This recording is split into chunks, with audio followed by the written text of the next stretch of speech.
But जब मैंने आपको वेक्टर समझाया था तब मैंने आपको बहुत इंपॉर्टेंट बात कही थी कि जिस फिजिकल क्वांटिटी को सिर्फ और सिर्फ मैग्नीट्यूड होता है और डायरेक्शन होती है, ऐसी ही फिजिकल क्वांटिटी वेक्टर्स नहीं होती। उन्होंने वेक्टर लॉ ऑफ एडिशन भी फॉलो करना पड़ता है।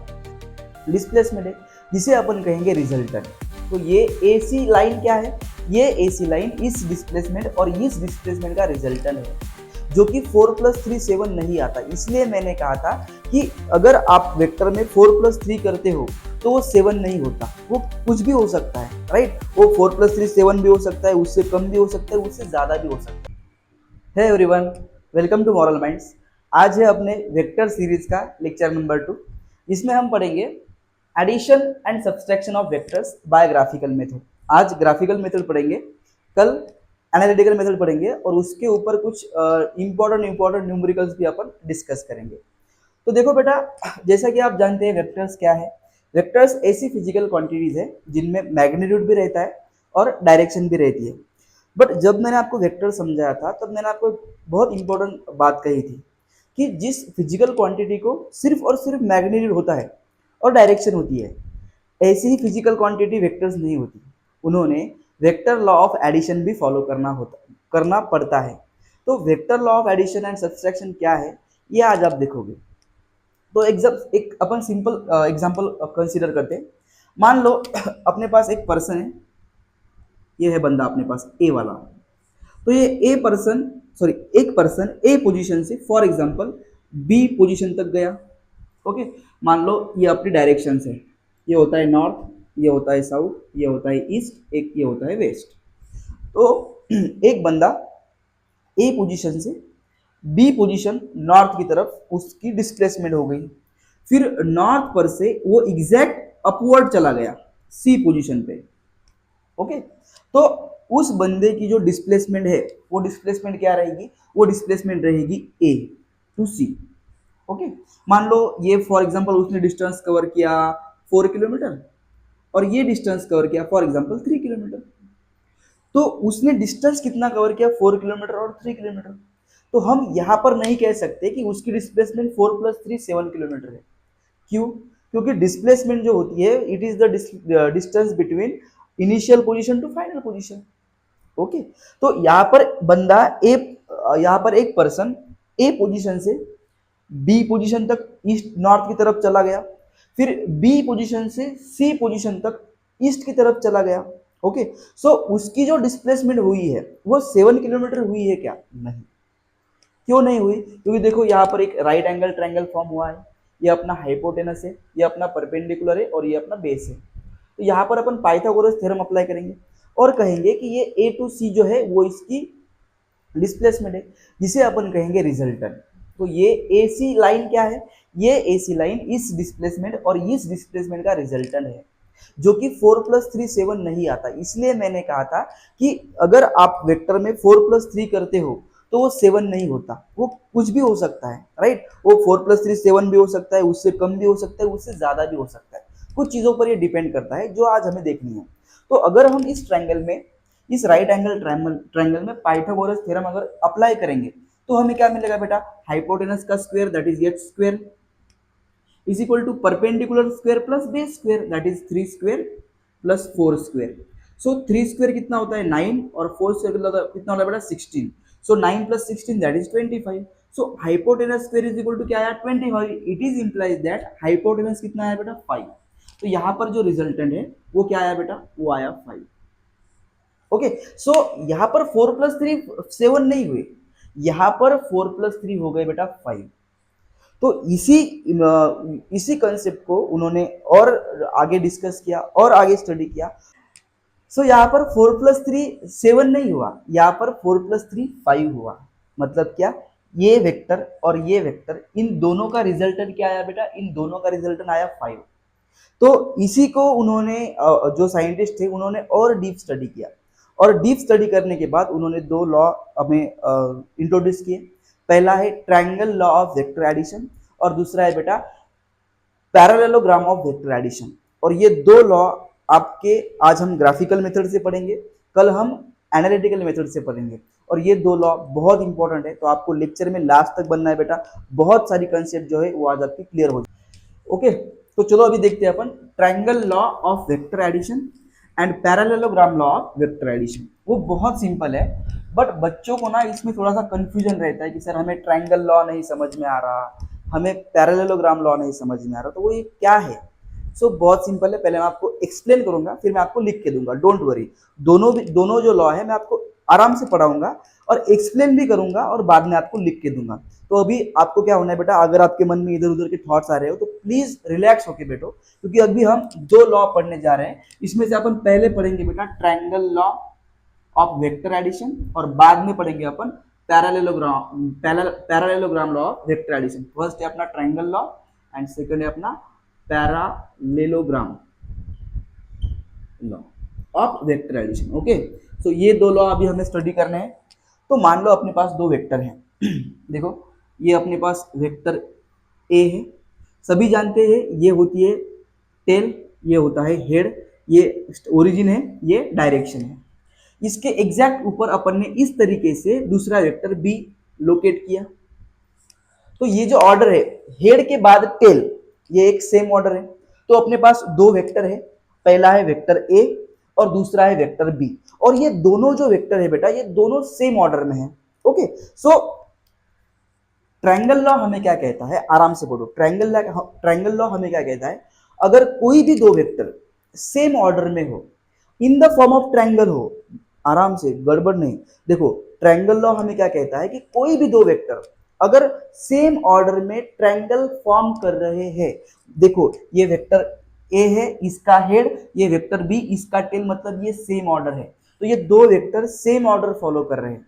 तो जब कुछ इस तरीके से वेक्टर का रिप्रेजेंटेशन होता है ग्राफिकली, तब उनका जो रिजल्टेंट होता है वो इस ट्रायंगल की थर्ड साइड से रिप्रेजेंट होता है, but in opposite order. I repeat, मैं एक बार फिर से आपको ट्रायंगल लॉ समझाता हूं, बहुत सिंपल लॉ है। अपने पास दो वेक्टर है, ए वेक्टर और बी वेक्टर, जो ट्रायंगल फॉर्म कर सकते हैं, राइट। तो और जिनका रिप्रेजेंटेशन एक सेम ऑर्डर में है, मतलब यहाँ पर इसका हेड है, इसके एग्जैक्ट हेड पर इसका टेल है, तो ये हो गए सेम ऑर्डर। तो अगर आपको ग्राफिकली कुछ इस तरीके से रिप्रेजेंटेशन दिखने को मिलता है, तो उस केस में इनका जो रिजल्टेंट होता है वो रिजल्टेंट इस ट्रायंगल की थर्ड साइड से रिप्रेजेंट होगा, बट इन ऑपोजिट ऑर्डर। अब ऑपोजिट ऑर्डर मतलब क्या, देखो टेल के बाद हेड आया तो इसी साइड से क्या होगा, वो इसका रिजल्टेंट रिप्रेजेंट होगा, बट ऑपोजिट ऑर्डर में होगा। मतलब यहाँ पर हेड के बाद टेल है तो उस रिजल्टेंट की भी यहाँ पर टेल होनी चाहिए, बट ऐसा नहीं होता, वो रिजल्टेंट कुछ इस तरीके से होता है। Okay, and this is our resultant and it is simply implies that triangle law of vector addition by graphical method. बहुत इजी है, आई होप आपको समझ में आ चुका होगा, बट एक बार मैं फिर से रिपीट करता हूं। देखो क्या है triangle law of vector addition, दो वेक्टर है अपने पास, एक वेक्टर ए है, इसको इस तरीके से लिखते हैं अपन, ठीक है, दूसरा अपने पास वेक्टर बी है। दो वेक्टर कुछ इस तरीके से अरेंज हुए हैं जो ट्रायंगल प्रोड्यूस कर सकते हैं या फिर ट्रायंगल फॉर्म कर सकते हैं, और उनका ऑर्डर सेम है।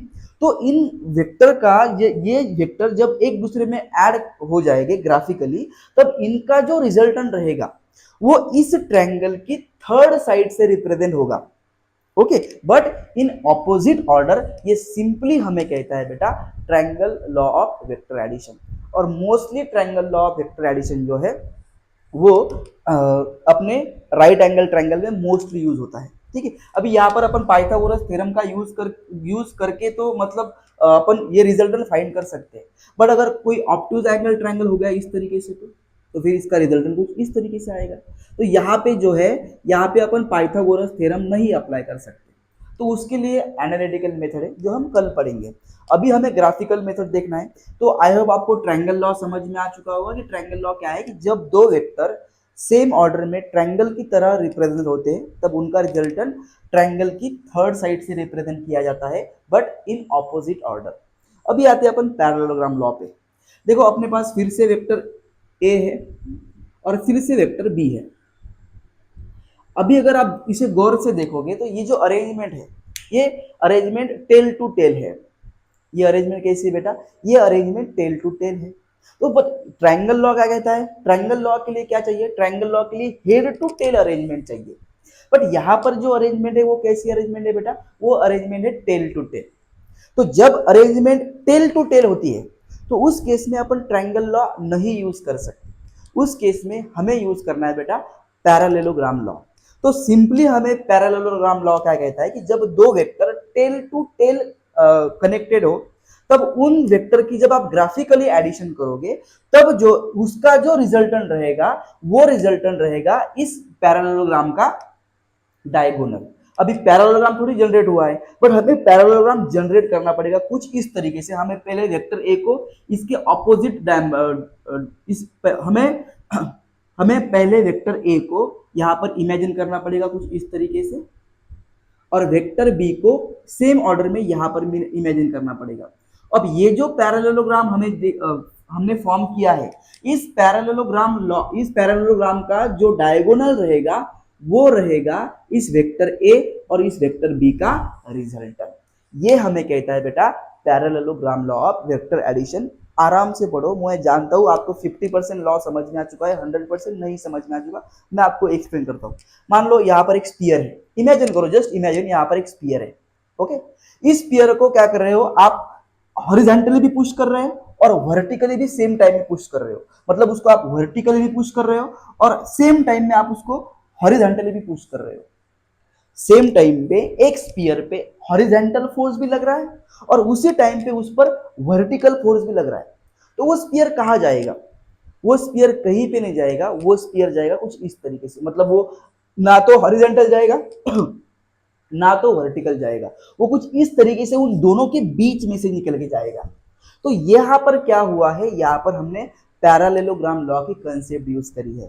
तो ये कहता है हमें पैरेललोग्राम लॉ, दो vector tail to tail arrange होते हैं तब उनका जो रिजल्टेंट है वो जो हमने पैरेललोग्राम इमेजिन करके ड्रॉ किया है उसका जो डायगोनल रहेगा, उस डायगोनल का रिजल्टेंट ये इन दोनों का वेक्टर ए और वेक्टर बी के एडिशन का रहेगा। ये हमें सिंपल कहता है पैरेललोग्राम लॉ।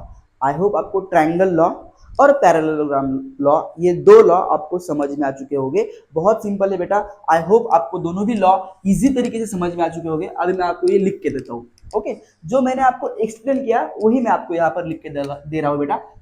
सो ये है बेटा, जो मैंने अभी आपको एक्सप्लेन किया वही मैंने आपको ये लिख के दिया। क्या कहता है हमें triangle law, when the vectors are arranged in the form of triangle, मतलब दो वेक्टर ट्रायंगल के फॉर्म में अरेंज हो रहे हैं इन सेम ऑर्डर, उनका ऑर्डर कैसा है बेटा, same, then the resultant is given by third side of a triangle in opposite order. यही मैंने अभी आपको एक्सप्लेन किया है। सिमिलरली पैरेललोग्राम लॉ क्या कहता है, when the two vectors are arrange tail to tail, दो वेक्टर जो है टेल टू टेल अरेंज हुए हैं, then the resultant is given by diagonal of the parallelogram. तो जो डायगोनल हमने हाइपोथेटिकली ड्रॉ किया था उसका जो डायगोनल रहेगा, सॉरी जो पैरेललोग्राम हमने हाइपोथेटिकली ड्रॉ किया था उसका जो डायगोनल रहेगा वो डायगोनल उन दो वेक्टर के एडिशन का रिजल्टेंट हमें, अगर आप इसको पॉज करके नोट करना चाहते हो तो आप कर सकते हो। ठीक है, अभी मैं आपको इसके कुछ दो रूल्स बताऊंगा। पहला है कम्यूटेटिव और दूसरा है एसोसिएटिव। ये दो रूल पढ़ने के बाद आपका ग्राफिकल मेथड ऑल कवर हो जाएगा। फिर हम एनालिटिकल मेथड पढ़ेंगे जो मोस्ट इंपॉर्टेंट है। ओके, सो ग्राफिकल मेथड में कम्यूटेटिव लॉ और एसोसिएटिव लॉ, ग्राफिकल मेथड में कम्यूटेटिव लॉ और एसोसिएटिव लॉ, ये दो लॉ बहुत इंपॉर्टेंट है। पहले मैं आपको बताऊंगा commutative law of vector addition. Okay, so triangle law जो है वो कम्यूटेटिव होता है। मैं आपको ट्रायंगल लॉ के बारे में बता रहा हूं, commutative law, triangle law is a commutative law. तो ये कम्यूटेटिव क्या है? ओके, तो कम्यूटेटिव पहले मैं आपको एक्सप्लेन करूंगा, फिर आप समझोगे कि कम्यूटेटिव कैसे यूटिलाइज होता है। पहले मैं आपको कम्यूटेटिव लॉ समझाऊंगा और फिर मैं आपको ग्राफिकली बताऊंगा कि कम्यूटेटिव लॉ कैसे यूटिलाइज होता है। ओके, देखो देखो बेटा, 3 + 4 कितना होता है, 7, और 4 + 3 कितना होता है, 7। तो अगर हमने इन नंबर को इंटरचेंज किया तो उसका रिजल्टेंट पे कुछ असर पड़ता है क्या? आंसर है नहीं। 3+4 = 7 होता है और 4+3 इज ऑल्सो इक्वल टू क्या होता है बेटा, 7 ही होता है। तो यहाँ पर अपने आंसर पे कुछ फर्क पड़ा, यहाँ पर अपने आंसर पे कुछ फर्क नहीं पड़ा। तो यह कहता है हमें commutative property of triangle law कि जब कोई वेक्टर की अगर डिस्प्लेसमेंट है या फिर पोजीशन है वो अगर इंटरचेंज भी होती है तब रिजल्टेंट पे कोई फर्क नहीं पड़ता। कैसे करते हैं ग्राफिकली, मैं अभी आपको एक्सप्लेन करता हूँ। मान लो अपने पास दो वेक्टर है, एक है अपने पास ए भी बहुत हो गया, अभी अपन पी और क्यू पकड़ेंगे। मान लो अपने पास एक वेक्टर है पी, ओके, और दूसरा है अपने पास वेक्टर क्यू। मैं इसको ग्रीन से लिखता हूं, ये है अपने पास वेक्टर क्यू, ओके, ये वेक्टर पी और ये वेक्टर क्यू। तो अगर हमने इन दोनों को ट्रायंगल लॉ में एसोसिएट किया, तो अगर हमने इन दो वेक्टर को ट्रायंगल फॉर्म में अरेंज किया फॉर एग्जांपल, तब देखते हैं कम्यूटेटिव लॉ जो है वो triangle law of vector addition follow करती है या नहीं करती। देखो पहले अपन वेक्टर पी लिखेंगे इस तरीके से। देखो बेटा, इमेजिन करने से ही आपको वेक्टर समझ में आएगा, अगर आप इसको इमेजिन नहीं करेंगे तो फिर आपको वेक्टर समझ में नहीं आएगा। तो वेक्टर पी अपन ने सेम ऑर्डर में लिया। अभी देखो कैसी होती है ट्रायंगल लॉ में vector addition, head to tail. तो वेक्टर क्यू यहाँ पर सिंपली अपन इस तरीके से पुट करेंगे, ये हो गया अपना वेक्टर क्यू। अब इनका जो रिजल्टेंट है वो कैसे आएगा, इनका रिजल्टेंट आएगा इस ट्रायंगल की थर्ड साइड से, जो इस तरीके से अपन ड्रॉ करेंगे, यही मैंने अभी आपको समझाया। तो ये हो गया फर्स्ट फिगर, ओके। अगर आप इसको, अभी हमने इसको इस तरीके से लिखा, अभी अपन इसको वेक्टर क्यू को अरेंज करेंगे और वेक्टर पी को अरेंज करेंगे with the help of commutative law. या फिर अभी हमने फर्स्ट फिगर ड्रॉ किया, अभी अपन सेकंड फिगर को इस कम्यूटेटिव लॉ को अरेंज करते हुए ड्रॉ करेंगे। तो मान लो अपने पास ये वेक्टर क्यू है, मैं इसको यही पे ऐसे लिखता हूं, ये अपना वेक्टर क्यू, ओके, और ये अपना वेक्टर पी है। तो वेक्टर पी यहां पर किस तरीके से आएगा, वेक्टर पी तो फॉरवर्ड है, तो कैसे आएगा, हेड टू टेल, राइट। तो ये आएगा अपना वेक्टर क्यू,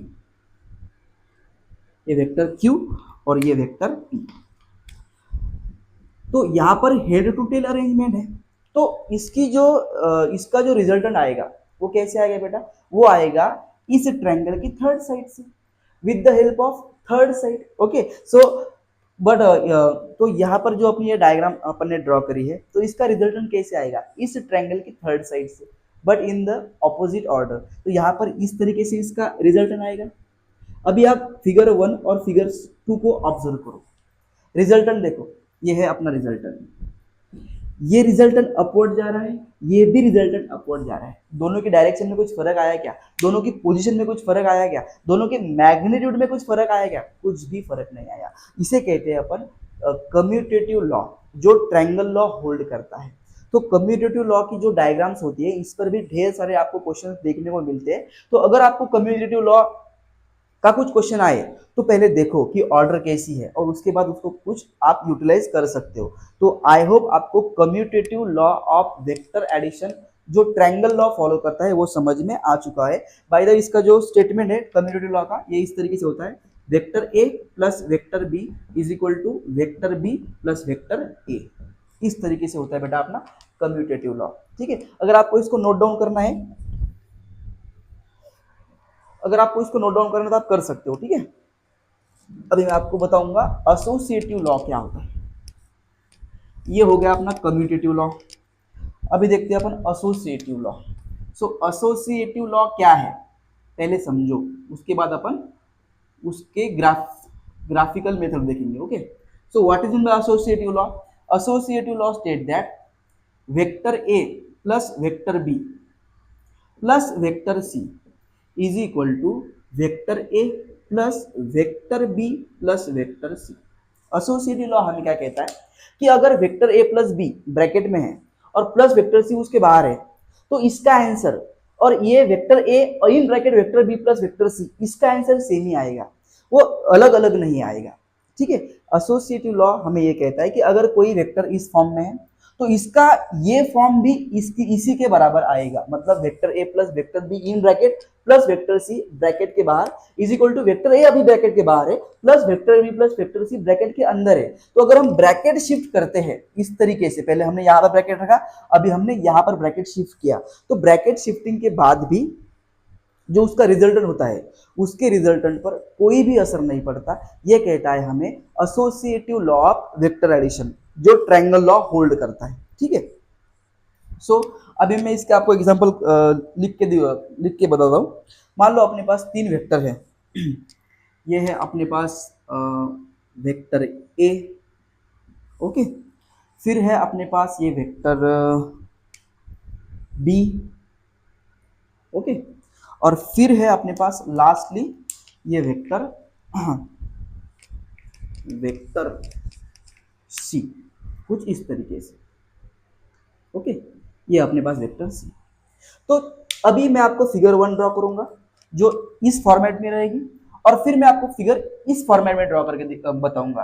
अब इसका रिजल्टेंट और इसका रिजल्टेंट देखो कैसे सेम आता है, अगर सेम नहीं आया तो फिर वो होल्ड नहीं करेगा, बट 101% सेम ही आएगा। देखो क्या कहता है, वेक्टर ए प्लस बी, तो वेक्टर ए और वेक्टर बी को आपको ऐड करना पड़ेगा, तो ये अपना वेक्टर ए है ये अपना वेक्टर ए, ओके, फिर क्या है plus vector B, so vector B इस तरीके से आएगा क्योंकि वो ट्रायंगल लॉ ही फॉलो करता है, राइट।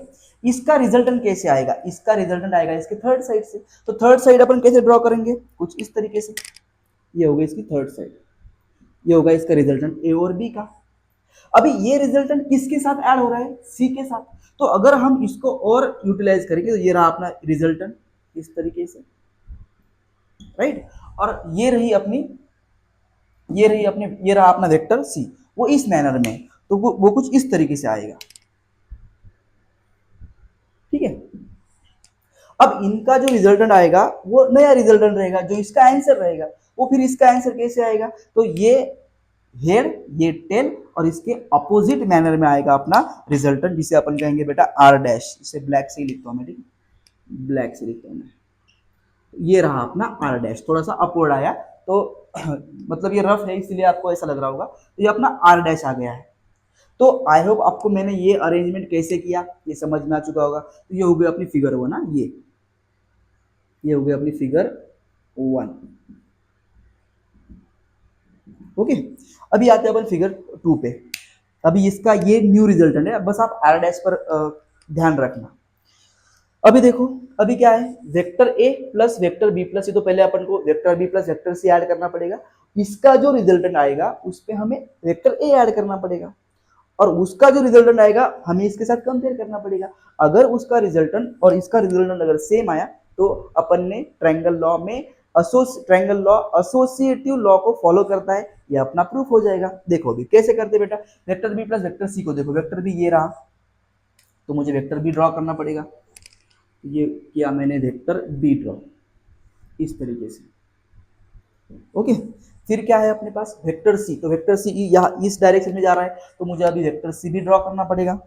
सो अभी मैं करता हूँ वेक्टर सी ड्रॉ, ये किया मैंने वेक्टर सी, थोड़ा सा लेंदी हो गया ये, बस इतना समझना कि मैग्नीट्यूड सेम है, थोड़ा सा इधर उधर हो जाता है, बट ओके। अभी वेक्टर सी और वेक्टर सी सेम है, तो इसका रिजल्टेंट कैसे आएगा, इसका रिजल्टेंट आएगा बेटा इस डायरेक्शन में, ओके, क्योंकि according to triangle law of vector addition, तो ये हो गया अपना आर, इन दोनों का रिजल्टेंट, ओके।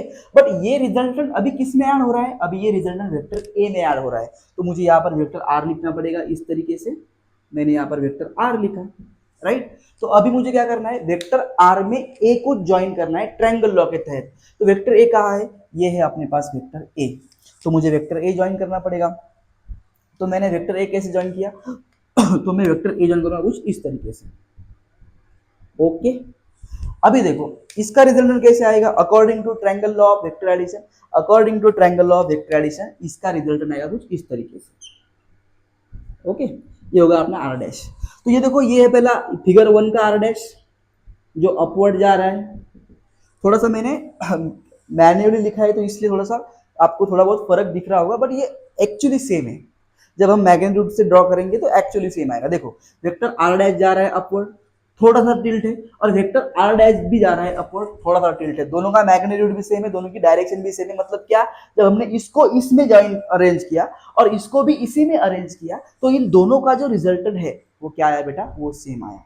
और इसे कहते हैं अपन एसोसिएटिव लॉ, जो triangle law of vector addition बहुत ही अच्छी तरीके से होल्ड करता है। ठीक है, अगर आप चाहो तो इसे भी पॉज करके नोट कर सकते हो। अभी हमें देखना है सब्सट्रैक्शन ऑफ वेक्टर्स कि सब्सट्रैक्शन ऑफ वेक्टर्स क्या है। देखो, पहली बात मैं आपको एक क्लियर करना चाहता हूँ कि सब्सट्रैक्शन ऑफ वेक्टर जैसी कोई चीज नहीं होती। पहली बात आप ध्यान में रखना, सब्सट्रैक्शन ऑफ वेक्टर जैसी कोई भी चीज नहीं होती। Vectors are always added, vector जो है आर ऑलवेज एडेड। मान लो अपने पास वेक्टर ए है और ये वेक्टर बी है, तो इन दोनों की हमेशा एडिशन होती है। अब अभी आपके मन में आ रहा होगा कि सर अगर एडिशन होती तो हम सब्सट्रैक्शन क्यों करते? तो सब्सट्रैक्शन हम इसलिए करते हैं क्योंकि वेक्टर को जो है मैग्नीट्यूड भी रहता है और डायरेक्शन भी रहती है। और मान लो फॉर एग्जांपल अपना वेक्टर ए कुछ इस तरीके से जा रहा है और अपना वेक्टर बी कुछ इस तरीके से जा रहा है, तो हमें उनको ऐड करना है। बट वेक्टर बी की डायरेक्शन भी तो चेंज हो सकती है, तो जब वेक्टर बी की डायरेक्शन चेंज होगी तो वो वेक्टर ए में ऐड नहीं होगा, वो वेक्टर ए में सब्सट्रैक्ट होगा। क्यों? क्योंकि उसने अपनी डायरेक्शन चेंज करी है। तो जब वेक्टर की डायरेक्शन चेंज होती है तब वेक्टर जो है ऐड नहीं होते, तब वेक्टर सब्सट्रैक्ट होते हैं। मान लो अपने पास वेक्टर ए है, ओके, और वेक्टर बी है, बट वेक्टर बी पहले पॉजिटिव था क्योंकि उसकी डायरेक्शन जो है फॉरवर्ड थी। मान लो अभी वो बैकवर्ड आ गया, तो अभी उसकी डायरेक्शन चेंज हो गई, तो डायरेक्शन चेंज होने की वजह से उसका साइन भी चेंज हो जाएगा और उसका साइन प्लस से हो जाएगा माइनस। तो यहाँ पर vector A plus vector B दोनों ऐड ही हो रहे हैं, बट अगर इन केस वेक्टर बी का डायरेक्शन अगर चेंज होता है तो वेक्टर बी पॉजिटिव नहीं रहता, वेक्टर बी निगेटिव बन जाता है। और सभी जानते हैं प्लस इंटू माइनस क्या होता है बेटा, माइनस होता है। Vector A plus into minus minus vector B, इसलिए हम वेक्टर को सब्सट्रैक्ट करते हैं। अभी एग्जांपल के तौर पे आपको मैं बताऊंगा। देखो, मान लो अपने पास वेक्टर ए है इस तरीके से और अपने पास वेक्टर बी है। वेक्टर ए और वेक्टर बी अपन कंसीडर करेंगे। मान लो अपने पास वेक्टर बी है कुछ इस तरीके से और हमें अभी करना है इनको सब्सट्रैक्ट। इनको सब्सट्रैक्ट करना है मतलब क्या, यहाँ पर एक तो वेक्टर ए ने अपनी डायरेक्शन चेंज करी होगी या फिर वेक्टर बी ने अपनी डायरेक्शन चेंज करी होगी। तो हम मानते हैं कि वेक्टर बी ने अपनी डायरेक्शन चेंज करी है। ओके, तो वेक्टर बी ने अपनी डायरेक्शन चेंज करी मतलब क्या, वो रिवर्स हो गया। तो पहले वो बेचारा फॉरवर्ड अपवर्ड जा रहा था, अभी वो डाउनवर्ड जाएगा। ठीक है, मान लो उसने अपनी जो डायरेक्शन है वो रिवर्स कर दी। वेक्टर बी पहले अपवर्ड जा रहा था, अभी वो डाउनवर्ड जा रहा है। तो पहले अगर हमें इनको ऐड करना पड़ता तो पहले हमें vector A according to triangle law कुछ इस तरीके से लिखना पड़ता, फिर हमें वेक्टर बी यहाँ पर कुछ इस तरीके से लिखना पड़ता। राइट और रॉन्ग? राइट। तो अभी वेक्टर बी जो है, अभी वेक्टर बी ने अपनी डायरेक्शन चेंज करी है, तो वेक्टर बी यहाँ पे नहीं रहेगा, वेक्टर बी यहाँ पे रहेगा, जो कि माइनस हो जाएगा। ओके, आई होप आपको ये चीजें समझ में आ रही होगी। तो यहाँ पर वेक्टर यहाँ पर वेक्टर ये अपना वेक्टर ए है और ये अपना वेक्टर बी है। तो अभी हमने क्या किया, वेक्टर बी को पैरेलल शिफ्ट किया, तो हमें वेक्टर ए को भी पैरेलल शिफ्ट करना पड़ेगा। इसे हम पैरेलल शिफ्टिंग कहते हैं बेटा। ठीक है, तो यहाँ पर वेक्टर ए यहाँ पर आएगा, तो अभी वेक्टर ए का हेड शिफ्ट हो गया, तो अभी यहाँ पर जो अरेंजमेंट है वो कैसी अरेंजमेंट है बेटा, वो अरेंजमेंट है टेल टू टेल। और इसका रिजल्टेंट कैसे आएगा, इसका जो डायगोनल है उस डायगोनल के तरीके से आएगा। तो यहाँ पर अपना ये रहेगा रिजल्टेंट, इसे कहते हैं अपन सब्सट्रैक्शन ऑफ वेक्टर। तो यहाँ पर अपन ने बी को एक्सटेंड किया, तो यहाँ पर ए को भी एक्सटेंड करना पड़ेगा, और जब ए एक्सटेंड हो जाएगा तब हमें इसका रिजल्टेंट मिलेगा। आप यहाँ से भी रिजल्टेंट फाइंड कर सकते हो, बट आप जनरली आप उसको भी शिफ्ट कर सकते हो। तो शिफ्टिंग करने के बाद आपको जो है रिजल्टेंट इस तरीके से मिलेगा। ठीक है, तो ये रहा अपना सब्सट्रैक्शन ऑफ वेक्टर। ओके, तो इस तरीके से आपको सब्सट्रैक्शन ऑफ वेक्टर ग्राफिकली भी समझ में आ चुका होगा। आई होप आपको सब्सट्रैक्शन ऑफ वेक्टर ग्राफिकली भी समझ में आ चुका होगा।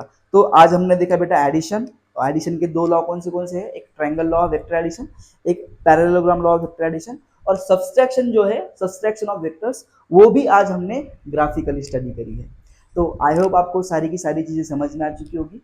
इसके अगले लेक्चर में, नेक्स्ट लेक्चर में हम देखेंगे बेटा addition of vectors by analytical method, जो बहुत इंपॉर्टेंट है। इसके ऊपर बहुत सारे क्वेश्चंस आते हैं। आपको वेक्टर्स में एंगल बहुत पूछते हैं कि बताओ इस वेक्टर में और इस वेक्टर में क्या एंगल रहेगा, तो बच्चे एंगल में भी बहुत कंफ्यूज रहते हैं। तो आपका जो एंगल का कंसेप्ट है एडिशन के बेस पे, सब्सट्रैक्शन के बेस पे, वो भी कल क्लियर हो जाएगा। बहुत गोल्डन की पॉइंट्स है कल के लेक्चर में। तो आज के लेक्चर का बेस जो है वो, कल के लेक्चर का बेस जो है अभी आपका पूरा का पूरा सेट हो चुका है। ग्राफिकली में कुछ इस तरीके से ही क्वेश्चन बनते हैं। अगर आपको इस तरीके से क्वेश्चन देखने को मिलेंगे तो आप कोई भी क्वेश्चन इजीली सॉल्व कर सकोगे। So thanks for watching guys and always stay blessed.